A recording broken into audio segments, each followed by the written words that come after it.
This is not going to go over well with some of you, but I'm going to give my opinion where I wasn't asked to give it about that situation that happened at Party City. I think it was yesterday. I'm not sure. A good friend of mine just sent me the video of the CEO laying off all employees yesterday or sometime this week. I'm not exactly sure what day it was. And what was more, I guess, emotional was to see, I think that was the HR lady at the end, how she was crying and trying to keep herself together. She gave them off-boarding information about, that their medicals and stuff are not going to be honored past the end of the year. And, that their computers and everything will be disabled. I watched the whole thing. It was really, really disheartening. And again, this post is not going to go over well with a lot of you who are emotional thinkers. But if you're willing to listen, I'm willing to teach you a lesson here too. I was laid off from corporate America in 2002. I worked for one of the largest credit card companies in the world, working in subpoena compliance in their legal department. I was currently in law school, and I was working my way up that ladder. Boy, I tell you, I was putting in those hours. I'd be there before work. I'd be there after work. I did all the overtime. I did all the things. But this is a time after 9/11, and the legal world had a big shaking. There were a lot of lawyers that were disbarred. There was just a lot that went on after 9/11 beyond, the tragedy of the day. And the legal industry had taken a major hit. Now, this compliance department also, we turned from subpoena compliance for banks to subpoena compliance for the feds. And I remember the day that I went to the fax machine to send a fax to one of the corporate executives. Like I said, I'm in school at the time. And when I picked up the fax that was there, I saw a report that showed how much money this department had lost, and I knew the writing was on the wall. We were in a fiscal deficit, and I looked at it, I could tell something was wrong, and I just knew that it was time to buckle up. The only thing is I didn't know when.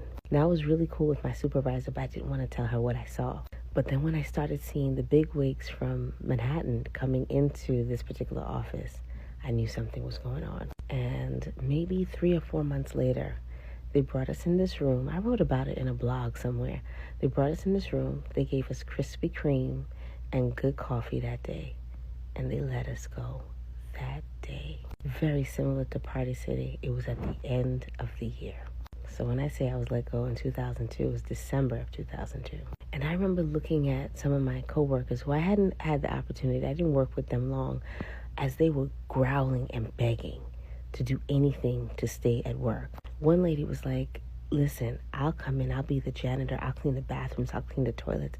Just please, I got a mortgage, I got kids in college, I'll do anything. There was another guy there, he had just refinanced his home, and he had just bought some type of property for his parents, and he was on the hook. And at this time, you're talking people who, they were making major financial choices.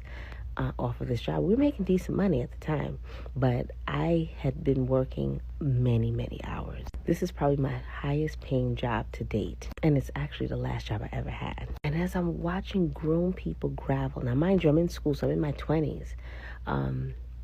These were people in their 40s, their 50s, and 60s. Now that I'm in closer to 50, I can talk my ish now. And I watched how they begged to do anything.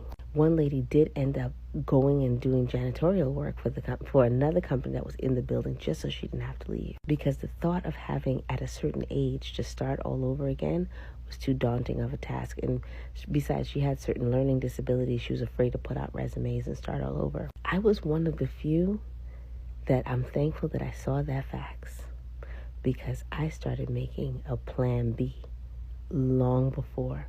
And I also noticed my supervisor was very calm too, because many of us kind of suspected something was going on. Just based on the fact that we went from the private sector to the federal sector, we knew something was wrong. You don't make money working in a private company, working with the feds. It's just not that easy. So I started working on my plan B. And I had a legal consulting company I started at that time. And I always say that that's the reason I do real estate to this day. I grew that consulting company for as long as I could. But I kept sending out resumes, but I still grew that consulting company. I took my little unemployment, my little $405, if you know, you know, from New York City, and I grew this consulting company right in my living room. And it took me almost another, I would say 8 or 9 months to get an interview. At the time, I learned that I was pregnant with this kid that I have that's bouncing a ball and saying bruh in another room over here. LOL. But by the time I started getting calls from other companies, I was doing well enough that I didn't need to go back to corporate America. So I'm not one of those success stories that likes to tell you that I started my business and I just walked off the job. No, I didn't. I got laid off, but I had started my 5 to 9 during my 9 to 5 when I knew my 9 to 5 was coming to an end. And here's my unpopular opinion about what just happened. Long gone are the days when people had a side hustle. And what I mean by side hustle, I'm not talking about driving Uber, and I'm not talking about Uber Eats, I'm not talking about any of that stuff, but really putting their pedal to the metal at this point. We were in a time, not but 4 years ago, when people were teaching you on all these apps how to job hop from one to the other to get that raise. Now we're teaching you how to stay still to just make a day's pay. Well, I'm telling you, if you're still making a day's pay, you need a day's night walk. You need to be babysitting someplace.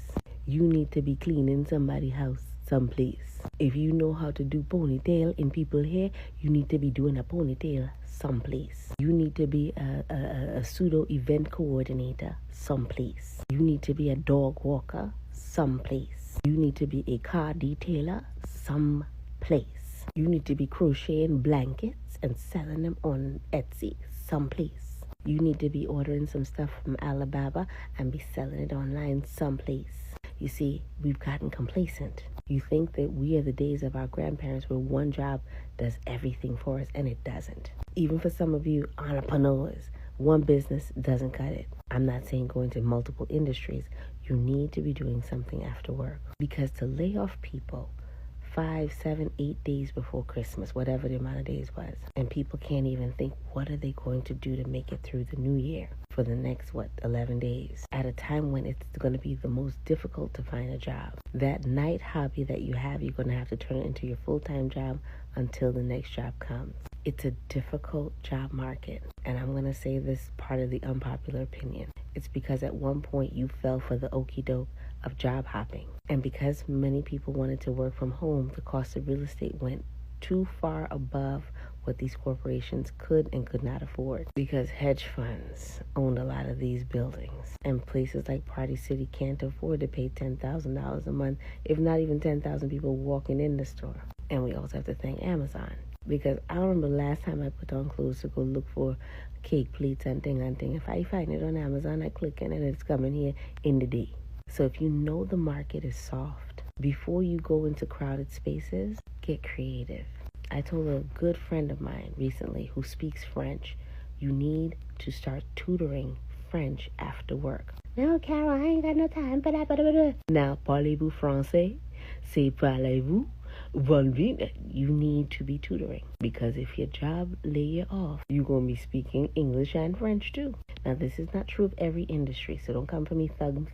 If you're in medical and stuff like that, I'm not even having that discussion with you. But if you're not noticing, it's not just about the corporations going out of business. We're in retail apocalypse, when the majority of shoppers right now are online shoppers. As I said, I remember the last time I went into a store. I could buy it online and return it too, all from the comfort of my home. And if you're in those kinds of industries, you need a night hustle. Don't have too much pride around it. Babysit, dog walk, teach what you know, tutor, do what you have to do. But don't sit down and then criticize. You have some time between 5 and 9 if you get up at 5. Just my opinion, because I've been through that. Thank God for my 5 to 9. It saved my ass. And I'm still living off that 5 to 9, 20 some odd years later.